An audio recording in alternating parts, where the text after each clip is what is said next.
ఎఫెసీయులకు రాసిన పత్రిక 6వ అధ్యాయం ఒకసారి 10వ వచనం చదవండి. తుదకు ప్రభువు యొక్క మహాశక్తిని బట్టి ఎవరి యందు, నేను అంటాను వాక్యమునందు. హల్లెలూయా. వాక్యంలో ఉన్నటువంటి మాట యోహాను సువార్తలో 1వ అధ్యాయంలో మనం చూస్తా ఉంటే దేవుడే వాక్యమై ఉన్నాడు. Praise the Lord. హల్లెలూయా. వాక్యమే దేవుడై ఉన్నాడు. కాబట్టి మన హృదయంలో ఏ వాక్యం ఉండాలి? ఏ వాక్యం ఉండాలి?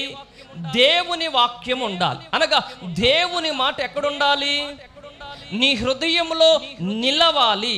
దేవుని వాక్యం నీ హృదయంలో ఉండాలి అంటే నువ్వేం చేయాలి?